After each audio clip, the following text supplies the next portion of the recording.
All right. Hey there, folks. Since book tour and conventions are still on a staggered return, I figured I'd bring book tour to you. So welcome to Russ's Rockin' Rollercoaster Season 6, Intriguing Interviews with Creative Minds. Now, I don't know about you, but I've been feeling in the mood for a deep dive on some crime fiction. So with us tonight is acclaimed author MICHAEL Wiley. MICHAEL is a Shamus Award-Winning author who writes the Sam Kelson Private Eye series, the Joe Kosmarski Private Eye series, and the Daniel Turner Thriller series. He is also a frequent book reviewer and an occasional writer of journalism, critical books and essays, and teaches literature at the University of North Florida in Jacksonville. Welcome, MICHAEL. Thanks, Russ. Great to be here, and I'm impressed already that you named Joe Kosmarski correctly. All right, well, I had to practice that a couple of times. Yeah. All right, heads up to the folks at home. Feel free to send me notes or questions you have for me or MICHAEL in the chat box during the show, and we'll get to a few at the end. All right, MICHAEL, as we always do, we'll start at the beginning. Where were you born? Where'd you grow up? I was born in Columbus, Indiana, at the southern end of Indiana, just across the border. And when I was 5 years old, moved to the Chicago area. We were north of the city, but spent a lot of time in the city itself.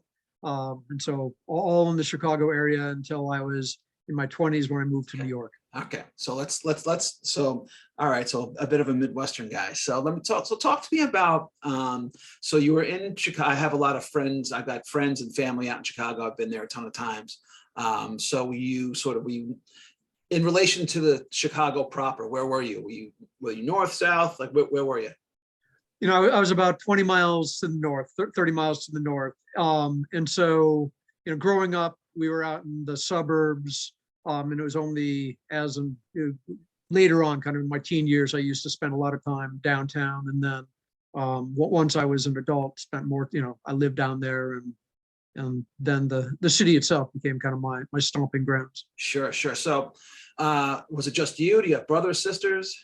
I got a younger brother and an older sister. I'm the troubled middle kid. Oh boy, middle child. So what's the age difference between you guys?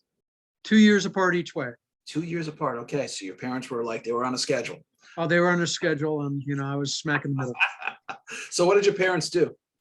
My dad worked for Standard Oil of Indiana, which became Amoco eventually. And my mother was a homemaker. Yeah, that's what they did.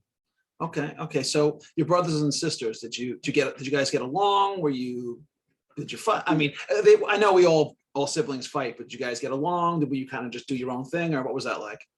You know, I was the older brother, which is always tricky because my sister was 2 years older. My brother was 2 years younger.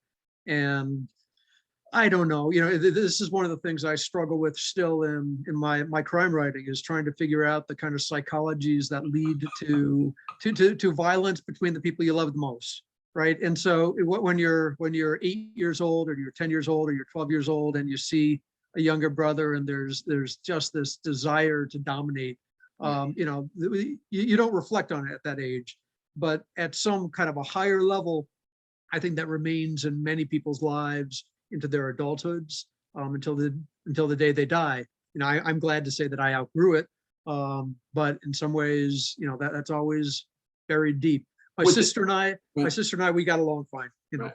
So while you say you outgrew it, would your brother say you outgrew it? Those are tricky questions, and my brother isn't tuned in yet, but I'll send him a link to this eventually.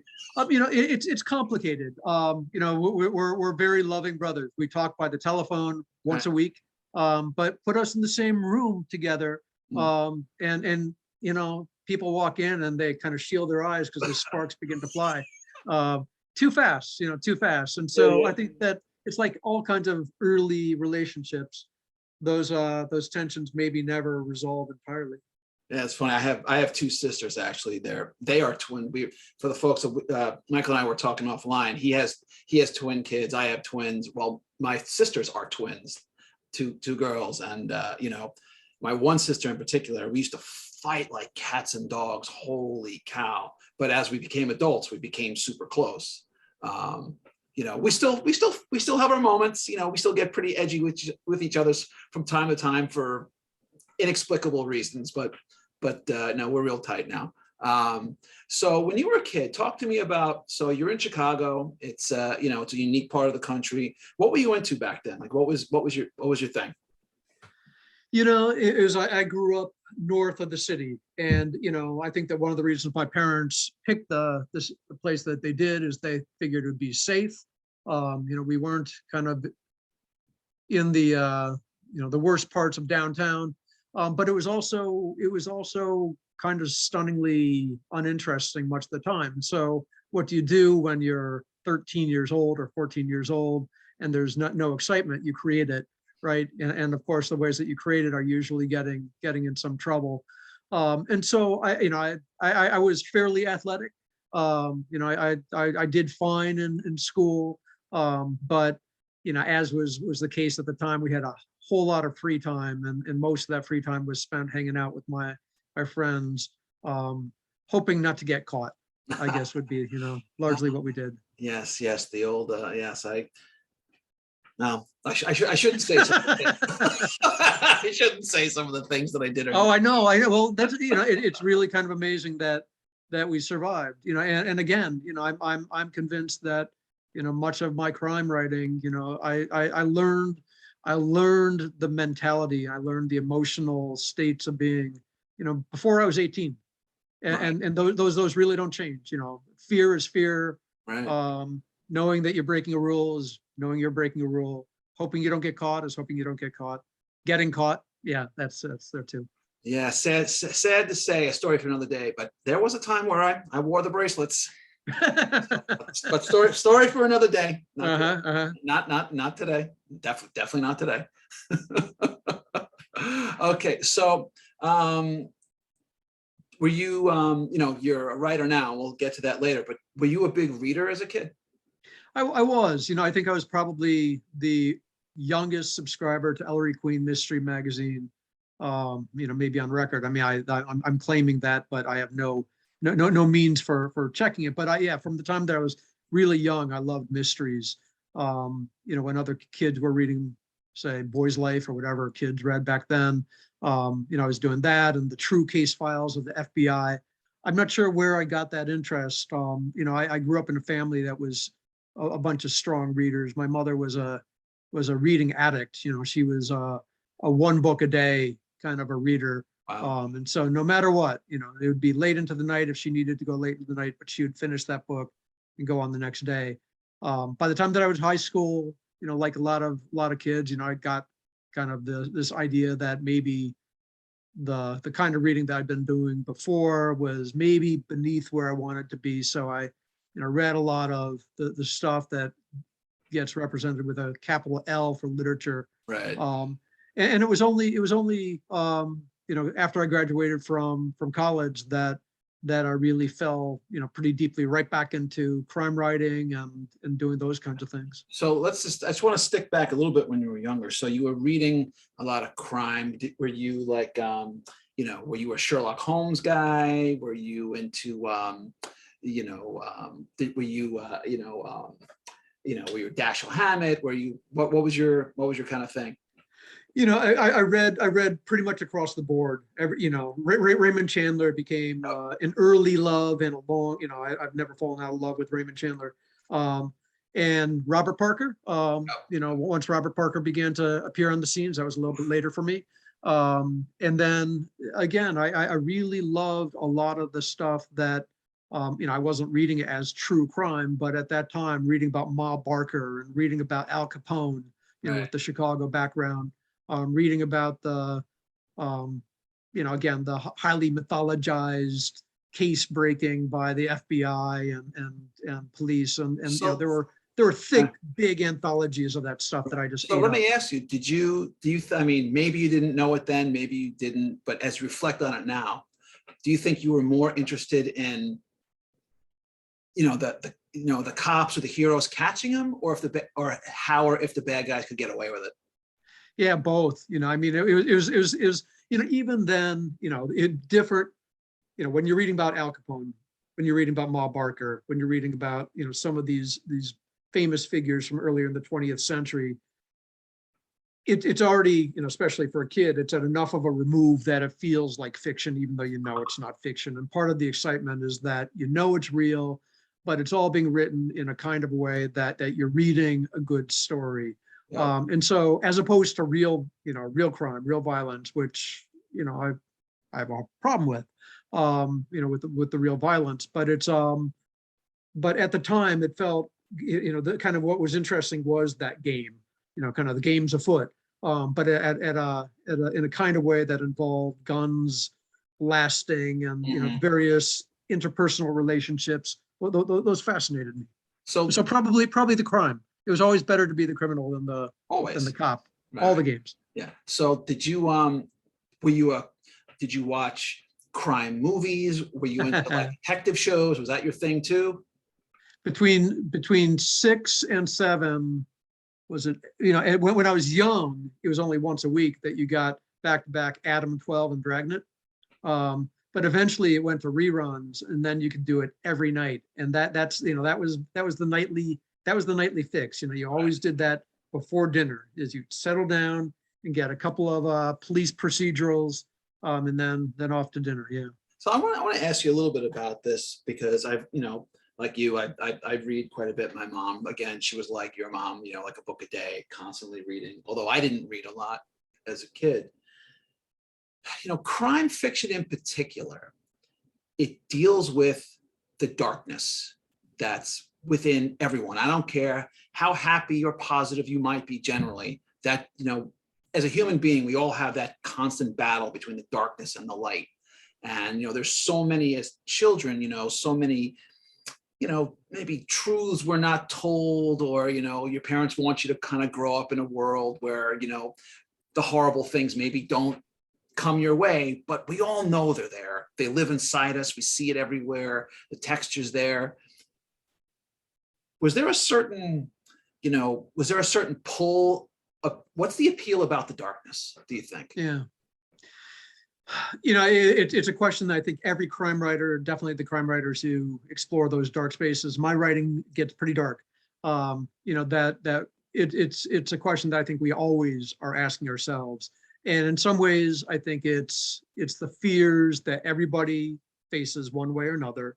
And it's a way of containing them, right? It's a way of controlling them, because now we tell, either we're reading a story or we're writing a story in which everything kind of ends up having a place.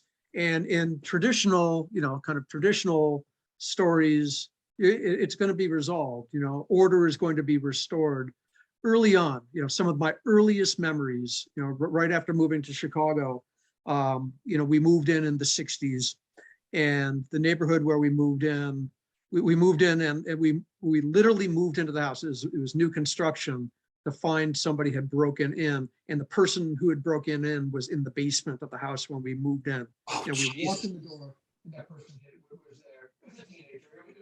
So, I'm sorry, your audio just crackled out. Oh, I'm sorry. There you go. Let me know if that happens again. I should have a good connection. But yes, we moved into this house, and the person who'd broken in was in the basement at the time. And it was one of those kind of things where my father just said, what are you doing here? And the person, mostly was in there exploring. It was an empty house as we were moving in. The furniture hadn't arrived, and said, well, you don't belong here. And the person left. But next door to us, the high school kids were, it was the great 60s. They were passing out on their front lawn from whatever they were passing out. Kitty corner to us across the street. Within the first 3 months that we had been there, all kinds of cop cars come flying in, and they literally tear apart on the driveway a VW bus, because the neighbors had driven back pot from Mexico. And this is and this is life. This is my first. How old were you at this time? How old were you? I'm 5. I'm 5. Now, eventually 6. So let me hold on. So I want to stick on this for a second. So you're just at the cusp like the human brain goes through these, incredible, evolutionary stages. And at 5 and 6, because I always say to people, like my kids, like 5, once your kids hit around 5 or 6, it's a great age, right? You're animated enough where you have a lot of life. You don't really see everything, but you see the flickers are starting to click. So what kind of an impact did those, so you had the one event, you come into a house, you just get there and there's a stranger in there. Was there a sense of, was it just like, oh, this is weird? Or did you feel a sense of violation? Was there a nervousness there? Like, you feel a presence that's not supposed to be there. Yeah. Early 20s, I lived in some of the roughest neighborhoods in Chicago and I got broken into. And at that point, I felt that deep violation. At 5, 6, it was more surprise. It was like, oh, this isn't, and I remember, vaguely, it's reconstructed probably, but I remember that tone of voice in my father's, from my father, and it wasn't happy, I wasn't happy that there was somebody there. And so I knew that there was something wrong, but it was more a kind of a curiosity. And my parents, trying to soften the edges of it, kind of laughed it off later on. It was just somebody who was in the house. After that, they locked the door, right? But yeah, but what's especially along with those kinds of things, what does a kid do? A kid, literally the next door neighbors are passed out on their driveway, and to a 5, 6-year-old, it looks like they're taking a nap. But I remember telling my mother that I saw them smoking cigarettes. Right. And so smoking cigarettes was bad. Passing out on whatever combination they were passing out on wasn't a big deal. The excitement of the cops coming and tearing the car apart, isn't this cool? They're taking a car apart because, again, there wasn't a sense of moral violation at that point. But these are the years when, those things begin to accrue as well. And so I remember I had a Mickey Mantle card, right? Collecting ball cards, right? Sure. And a kid across the street, a few years older, said, I'll tell you what, I'll give you 5 cards for that. And I thought, great, great, you're going to give me 5 for Right. 1. I don't have any sense of the value. And, when I told my father what I'd done, he seemed outraged. We had to go back and correct it. Right. And at that point, those are the beginnings of an understanding that some people might take advantage of you and you might not know it. You might be fooled into something. Right. All kinds of experiences that are pretty indelible from just that, from that year. We lived in that house only a year. So let me ask, so at 5 and 6, you can't really get a sense of what's happening. You say like, okay, someone's across the street, they were smoking, bad, they fell asleep, someone's in my house, weird. Did you ever talk about that incident with your parents as you got older? No, never, No? never. Okay. It was always, the teenager who was doing that kind of thing ended up in prison a little while later for stealing cars. He was always, he was somebody in the neighborhood, Right. and we always know, what has he done lately? Right. All right. So talk to me about, so Chicago obviously has, it's a great city in a lot of ways, but it's also notorious for decades for crime and political corruption. Especially you just mentioned that you were living in Chicago proper as you got older. How do you think that growing up in and around Chicago and then in the city proper, how did it shape you? I grew up again in the 60s, at a time when parts of the city were burning from the riots, when there was a lot of violence and a lot of, even, when you drive downtown at that time, some of my early memories of being downtown were that it was just filthy. You drive down the street and it was like, tumbleweeds of garbage blowing down. And that was true of a lot of big cities at that time. It got cleaned up later on. During those years, there was the reputation for violence and for the lack of safety in that city. It was, in many ways, I had the advantage as well as the disadvantages of living outside of that. And so, it was something that as a kid, at least, I would do more visiting of it than living in it. But later on. Right. So let's fast forward. You lived there. You just started, you mentioned it briefly before. So you got broken into when you were older. I want to hear about that. Oh yeah. Well, out of college, I was determined I was going to make it as a freelance writer and as a fiction writer. I was writing plays. Chicago's got a great independent kind of very experimental theater scene. Steppenwolf, right? Yeah, Steppenwolf. But even at this time, it seemed like every other storefront had somebody doing theater. And so I was really getting involved with that right out of college, and all kinds of other interesting things that were going on kind of in writing at that time. I knew that to make a living, one, I wasn't going to do it immediately by writing freelance, though I was selling articles, I was selling industrial scripts, I was writing anything that anybody would pay me money for. And then I was also working various odd jobs, anything that people would pay me for. I also wanted to rent the cheapest apartment in all of Chicago so that I could afford to do this, to spend as much time writing as possible. And so I found a place that at the time I didn't know. It was on the north side in a neighborhood called Edgewater.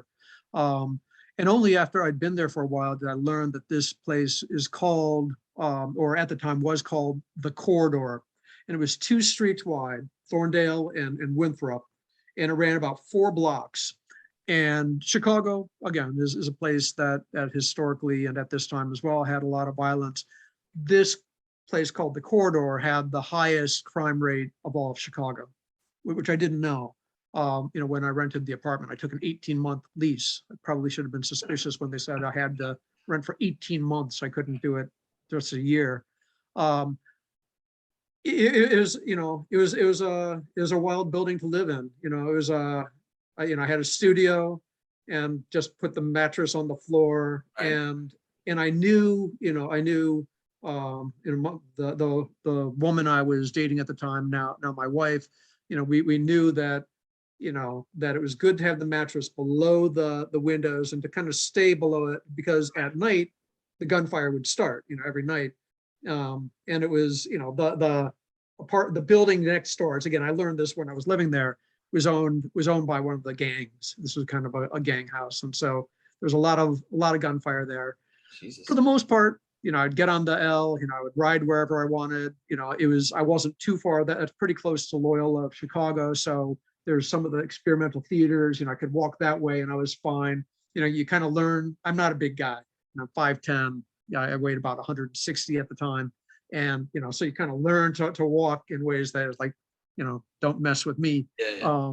But eventually you get messed with. And so, yeah, I had the break-ins. So the break-in, were you home at the time? Not home? No, I wasn't home. Again, I had my car broken into repeatedly. That was just kind of that kind of came. So pretty quickly you learn not to deal with. You don't learn not to have music in your car because your stereo is going to disappear every time. But no, I wasn't there when it came in, or when they came in. But they cleaned out the place. I didn't have a whole lot of stuff, but they took the stereo. They left the typewriter, which was good. Anything of any value they took, and that was a marking kind of a time. And I many of us have been broken into, but I did feel in ways that I really hated. I felt a sense of violation, and I felt a sense of suspicion. Everybody on the street, you'd kind of check out, did that person have been the one to come in? Am I in danger? Did that kind of, because the same thing happened to me. I got ripped off when I was in college. I actually talked to the guy. He showed me a fake badge. Wow. And he got me as I came back home and my place was cleaned out. Did that sense of, that violation, did that stay with you, or did you kind of just like you say, you know what, I got, and you move on? Or does it sort of like, is it kind of something that says, maybe as a human being, I'm not exactly the same as I was before? I'd say that of every experience that I had, right? Everything changes us. But, in some, so the initial, you kind of go from the innocence to having that happen and suddenly being suspicious of people in ways that I didn't want to be, yeah, it wasn't traumatized, right? But it is kind of a sense that that my sense of safety and my sense of being okay wasn't the same as before. But so you go from one to the other, but pretty quickly within 6 months, well before I moved out, you kind of move to that next stage, which is to say that no, you probably, if I'd been broken into 4 more times, that wouldn't have gone away. Right. But instead, you kind of Right. say, all right, yeah, this happens. And Okay. Yep. So I want to move on a little bit. So you were in Chicago, you were in New York for a while, which has obviously New York and Chicago. They're similar. They're not the same, but they're similar. But you want to move into Florida, which is a very different environment from those cities. So talk to me about the distinctions between New York and Chicago and North Florida. Yeah, couldn't be more different and couldn't be more the same. Jacksonville is an industrial city. It's more like, say, a Detroit, probably, than a Chicago, in terms of just it's until recently, one of the nicknames here was Bangum Town, because it had, I'm not sure if right now it has, but it had the highest murder rate in all of Florida, in a state that has a pretty high murder rate. It like Chicago, it's an area of neighborhoods, and a deeply segregated city. Both cities are deeply segregated, and so they're the places that again, where I live now, the murder rate is pretty darn low. The neighborhoods where my kids were going to school when they were growing up, real high. So it's a place of, every city has its corruptions. Every city has its power plays. The thing that fascinated me about Florida, well, really about Jacksonville, because Jacksonville, for anybody who doesn't know, is at the northeastern kind of tip of Florida. And so Jacksonville has at least as much in common with, say, South Georgia as it does with, say, the middle of the state, far more in common with South Georgia than, say, South Florida. This is not a Miami Vice. This isn't Naples or Tampa or something like that. And so this in many ways is the Deep South. And one of the things that really fascinated me was that so many of the representations of the Deep South, there's a basis for them. You'll encounter the people of, that these stereotypes come from, but overall, the amount of complexity, the amount of kind of richness is far greater than I ever would have guessed. Right. So It's been a fascinating place. All right. So great. So talk to me about when you first really got serious about writing. When I was 5 years old, I went door to door selling the book that I did the pictures of, and the one book I sold was to a classmate of mine, and his mother made him take it back and get back his nickel. That was my first rejection. By the time that I was high school, I knew I wanted to write. When I was in college, I knew, that I wanted to write. I was willing to eat very little or eat poorly when I got out of college. But, in a lot of ways, I didn't know what I was doing. And so, I sold some things.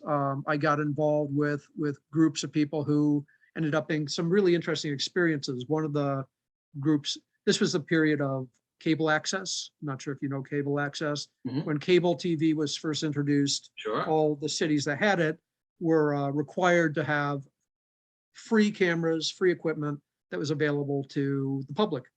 And so, along with other friends who were involved with theater, we'd go out and we'd do our version of guerrilla theater and, interview shows. And one of the shows that I was involved with at this time was called Chicago Force. And Chicago Force, the guy who is running this, a guy named Gordon Lake, he's out in Hollywood now. He does a lot of trailers and some B-movie kind of stuff. But again, he was trying to make a name for himself, trying to figure out how to use this free equipment. So we would meet in his little studio apartment. Often, at 10 in the morning, the beer was being drunk, and we were doing all these things. And then we'd go out and we'd shoot an episode. And his goal was to have a murder a minute, which is a really bad, so a half an hour show, basically 30 bodies, which is a really bad understanding of narrative part, right? But this was his goal, and we were on board with it.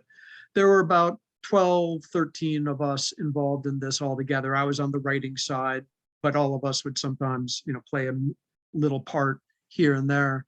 But what I realized there was, again, because I looked back on that for a lot of years and said, okay, this was my low point, right? This was my low point. This was a place where we weren't doing anything of any value at all.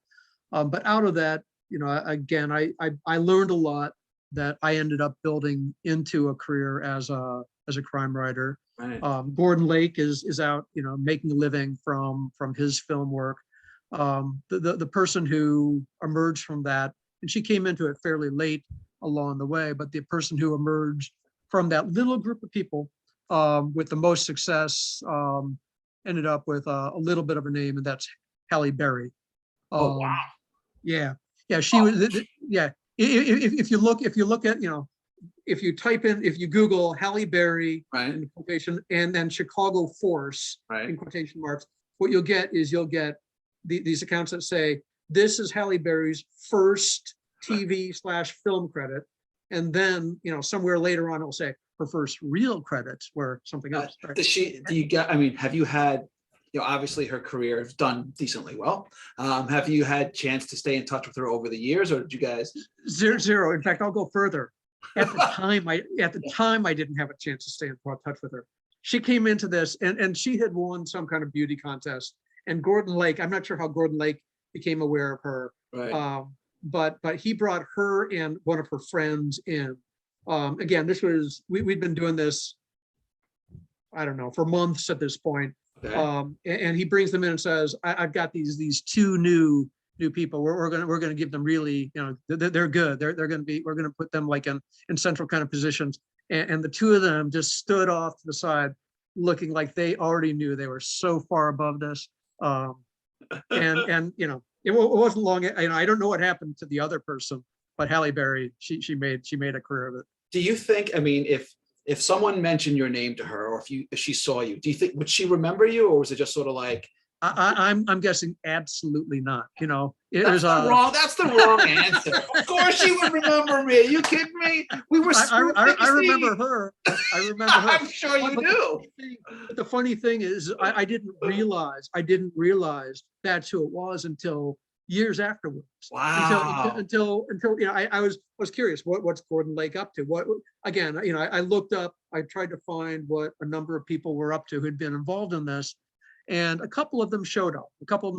Some people had some stuff that they did with public television in Chicago, not public access, but kind of the public station there, PBS. And then Gordon Lake, and then her name popped up, and again it said that was the connection. I was like, that's who that was. Wow. You see? Wow. No, I think our conversation was my saying, hey, great to meet you. Glad that you're on board. And her answer was probably. Well, you know what? You might want to rethink it. She knows what she missed now. That's it. Okay, all right. You got to rethink about. As a suggestion, I'm in the PR world. You should maybe think about reframing how you tell that story. Oh no! I would never claim more. Yeah, actually, she wanted to date. No. It's like, of course. No, we work together closely. We collaborate. Yeah, we work together. We were like this. Yeah. All right. So as a fiction writer, you focus on crime and mystery, including 2 different Private Eye series. So what's the appeal specifically about the Private Eye? Right. Again, this is one of my first loves as a reader, and so it goes both as a reader and as a writer, that I just love the form and I love the figures. To me, in some ways, it goes back to your question that, do you root for say Al Capone, or do you root for the FBI? And the PI is that person who's neither, right? The PI is the person who is breaking the rules, sometimes breaking the law, right? And doing so to make things right, eventually. Kind of like almost like an early version of what we, sort of like the anti-heroes that we've sort of embellished today. They were almost like the early, like that was sort of almost like the blueprint for it. In a lot of ways, the history of this is that in really hard times nationwide, right? So during the world wars, during Cold War, during certain times like that, the PI has tended to really thrive. But I've loved the PI in good times and bad times. But I love a figure who is answerable to the bad, is answerable to the good. Right. It's very clear, and people like Marlowe, who it's very clear from the very beginning that they've got the good and the bad. Yep. I love that. That's what it means. It means he's human. I'm right there with you. So I've interviewed actually several working private eyes, and they say that overwhelmingly, what we see on TV and read in fiction is nothing like their day-to-day jobs. Although for confidentiality reasons, I know there's a lot that they actually can't say. From the private eye perspective, how closely do you try to keep your characters within the realm of the real world, and how much do you embellish for dramatic purposes? Right. Yeah, I know a good number of people who worked as PIs and still work as PIs. Partly, part of the conversations and the interviews and trying to figure things out along those lines. The realities of a PI's life, which are, as I'm sure you've heard as well in your interviews, are mostly really unexciting, right. And especially increasingly so, right? Increasingly, it's on the keyboard, right? It's on the keyboard. That's 99% of the job. The rest of the world, though, it's important to me to get as much of the facts right as I can. Yep. That's not to say I'm going to do it 100% of the time, but I want my city to be recognized, the streets to be recognizable, yep. The people who live on the streets, the technology that gets used.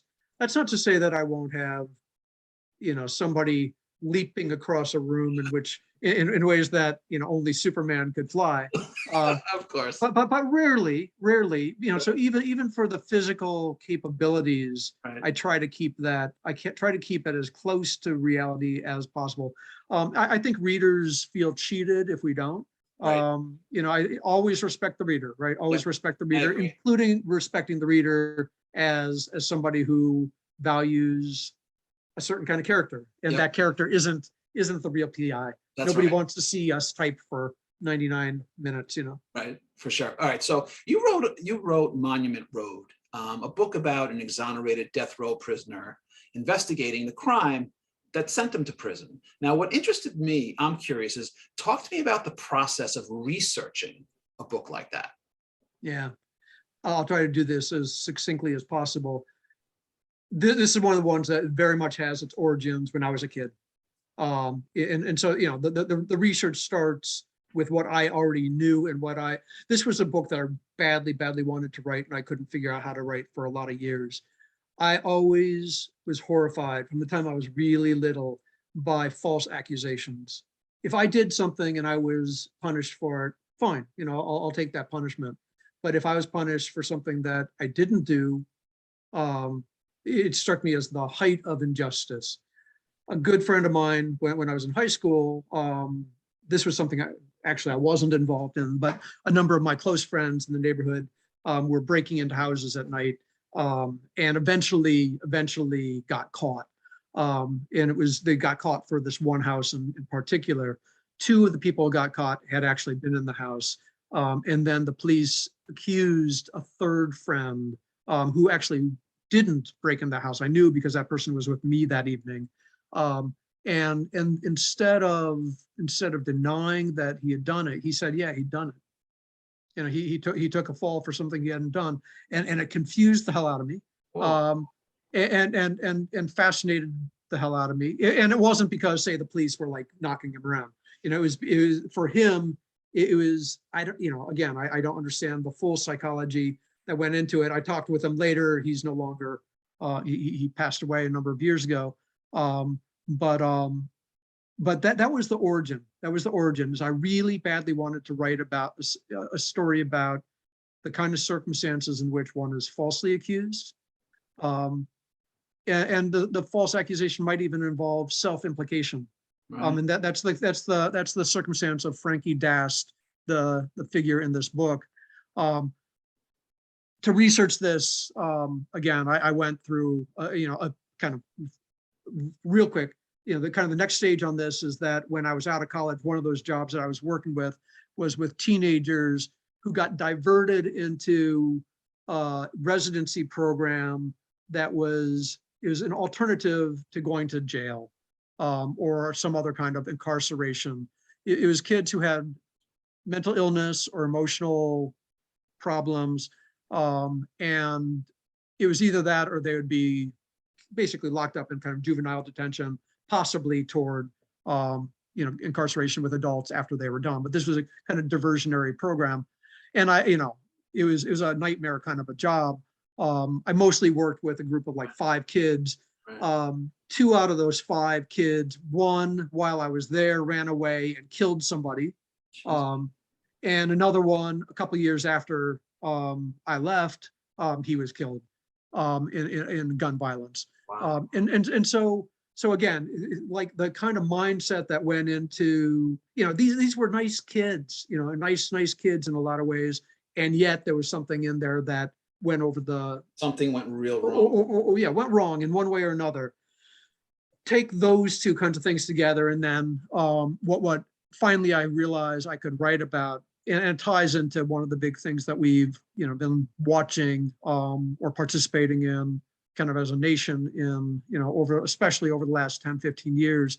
And that's all the Innocence projects that have been involved in getting people who've been falsely convicted, very often death row inmates, of crimes often involving a sexual component, and through DNA or whatever else, proving that these usually men, sometimes women, didn't commit the crimes, and now they're out. And I realized that was a story that I could tell. So I worked, and so here's the research part of it. I read a ton of firsthand accounts of people. Well, I want to go back real quick. So your friend who confessed to this crime that he did not do, how long did he serve? Oh, none of them. None of them served. None of them served. It was okay. It was if they had been caught, if they had been, and again, these were 16-year-olds, so they would have been put in a juvenile detention kind of a circumstance. But it was they got nailed for the one. Okay. They were doing this again, and it was, for me, it was like, no, that's a bridge too far. I wasn't going to do that. And so if they had been caught for dozens of break-ins, then they would have served. Okay, all right, we got to move on. So it's a quick interlude for the folks who came in a little late. If you have any questions or comments for me or Michael, send them in the chat box, and we'll get to a few at the end. So ultimately, are you more interested in telling a good story or focusing on character? I wouldn't separate those. But I would say that it starts with character and ends with character. But the good story will happen if one has the right character and the right characters in play. Right. Okay. All right. That was great. Now it's time for a special segment where we spin the wheel. On the wheel are 7 possible categories, including a new one I added just for tonight. Wherever it lands is what you get. The categories are: Play It Again, Sam, Stranger in a Strange Land, Put Me in Coach, Cold Case, Music Lover, Desperately Dreaming Dexter, and Kick Him in the Junk. All right, you ready? All right, so here we go. And you got Kick Him in the Junk. All right. Yeah, I don't know why I knew that was coming. I just knew that was coming. It does randomly, it comes up a lot. All right, you can travel to any point in time and space, and without repercussions, you can kick someone in the junk. Who would it be? It would be, I'm just going to go for the personal. It would be back to 7th grade, and that one kid who I was unlocking my locker, and he'd come up with a Zippo lighter. He didn't even have a Bic, and he held it under my ass, and he was burning my ass, and slowly, right, because you don't know the pain right away. Right. Slowly you realize that there's something that's scorching you. I think I would have turned around and kicked him in the junk. All right, right on. There are people who are more deserving historically than that, but I'm I'm just going to sure. go straight for the personal. I've got a few like that in my past as well. All right, so we got a new section this time around called Pick Your Poison. You have three options for our next section: A, B, or C. Pick one. C. C. All right. C is Rejection Letter. All right. So, all right. Where are we? Sorry. Okay. So, as writers, we propose a story, a novel, whatever. Unless you self-publish, which is increasingly common these days, you have to submit your idea to a publisher, an editor or publisher. Even some of the biggest authors of all time, Stephen King, J.K. Rowling, John Kennedy Toole's Confederacy of Dunces, even Chicken Soup for the Soul, were all initially rejected. There are a lot of less experienced and even accomplished authors out there who, to different degrees, struggle with rejection. Talk to me about rejection as part of the writing business. If you don't get rejected, you're not really trying, right? And I'll start at the kind of at the top. You know, in conversations I've had with people whose books are getting made into movies with some frequency, whose books are hitting the bestseller, New York Times bestseller list. Still, they're saying that probably the rejection quotient is maybe 10 rejections for every green light, especially with say Hollywood kinds of circumstances. And so rejection, no matter how far along you get, is part of it, and especially as you're trying to break in, it's huge. To me. And I don't know what the trick is to getting past this is to see rejection as not personal. And that's especially tough because a lot of rejections are directed in very personal ways. The letter that says, no, you cannot write a story and you will not find success. I got those letters. I was, my first novels, I had a couple of nonfiction books already, but my first novels came out in my 40s. I had a whole lot of rejection, up to that point. And what do you, this is far easier said than done, but, if you can, you learn to let it go. I know very few people who can, but the people I know who can let that go, are the only ones who are pursuing, because rejection is an automatic part of it. It's an automatic part of it. If I were a salesperson, if I were trying to sell toothpaste to various chains, and I walked in and 10 chains said no, we won't shelf your toothpaste, I wouldn't take it personally, right? I'd say, shit, I need a paycheck, and I'd go to the 11th and the 12th until I found somebody who would do it, and I'd get my paycheck. In many ways, our writing is similar to that. It's hard to view it that way, but once we have written something that's as good as we can get it, again, I don't want to turn this into just a business, but we've got a product, right? And somebody's going to want it, somebody's not. Most people won't. And so you find, you hope that you find the ones you do. When you're sending those query letters, you send out 10 at a time, because it's easier to send out 10 knowing that, at least 9 will come back rejections. And if all 10 come back rejections, you send out another 10. Right. There's no easy way. To get my first agent, I sent out 100. I got 100 rejections. It was the 100th one said yes. I mean, literally 100. I counted them. It was like it was amazing. It was like on the button.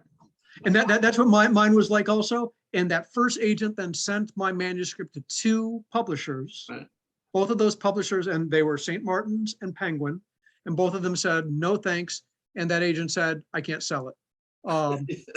And so 50 or 70 letters later, right, I got my second agent. Yeah. And so once you find the right fit and the right person, it's terrific. Oh, what they say, like you mentioned sales, every no is one step closer to a yes. All right, so we've got a couple of minutes, so I want to take a couple of questions from the audience. So this one very specifically for you is Sam, based on someone in real life. I've only read the first book, but I enjoyed it tremendously. Thank you. All my, people say, write what you know. I always say, learn to know what you want to write about, so do the research, find out, I'm not And somebody. for those who don't know, Sam is who? Yeah, I'm sorry. Sam Kelson is a deeply disinhibited detective, a private investigator. He worked for the police, and he suffered a gunshot wound to the head. And one of the results was that he lost inhibition. He cannot help but to answer truthfully. He cannot help but to tell whatever is basically in his head. This is a real condition. This is a real kind of thing that can be a frontal lobe injury. And so he has become a PI. So he's a private investigator who can't keep things private, finally. But the trick to him, or the key to him, I don't want to call it a trick, but the key to his personality is that he will speak truthfully, and he will let people know what he's thinking in circumstances that he probably shouldn't. Unless you've got more inhibition than I have, you'll sometimes do that too. And I think that every parent is accused of the kids of not being inhibited enough, certainly if you've got teenagers. And so I got this, the story that led to this is we were in France, my kids and I, and in the US, whenever we'd go out,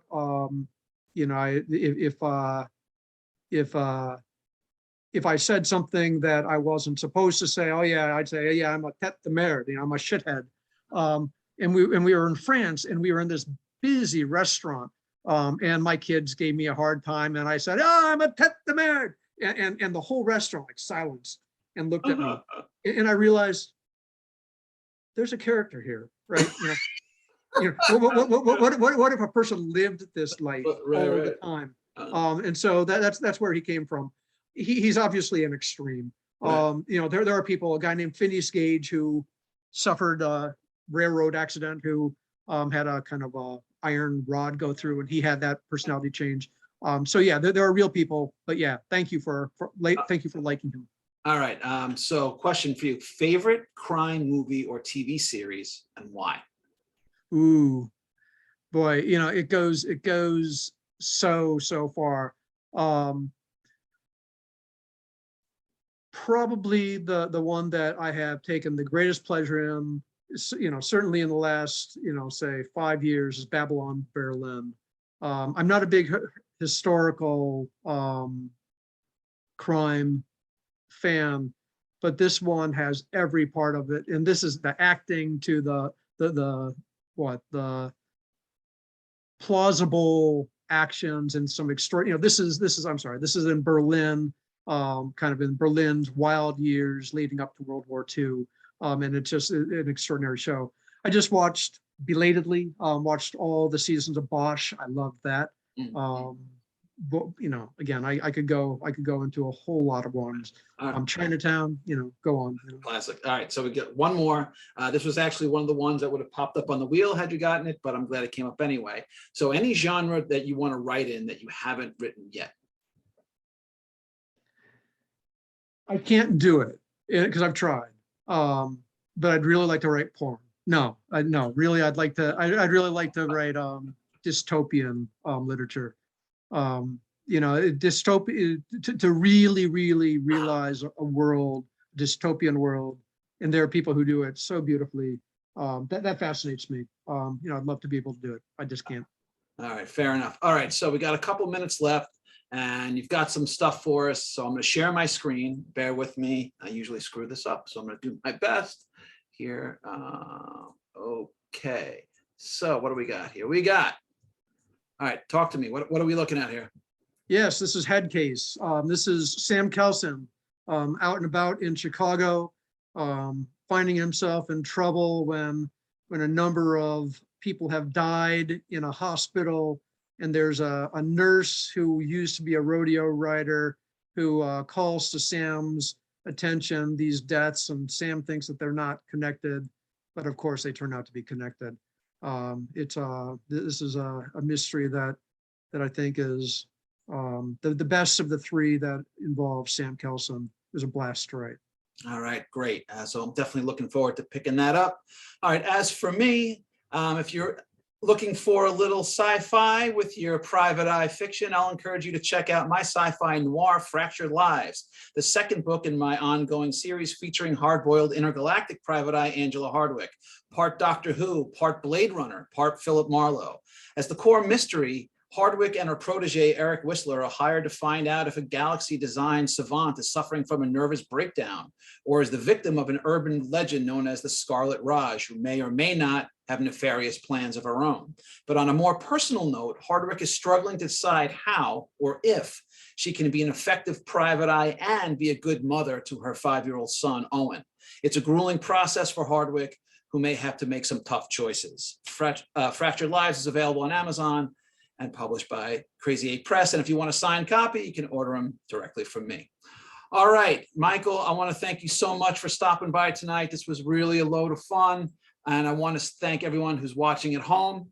I'm your host, Russ Colchamiro, and I'll see everyone next week. Thanks a lot. Thanks so much for having me, Russ. All right, thanks a having me. lot, guys. It was great. Take care, guys. Bye now.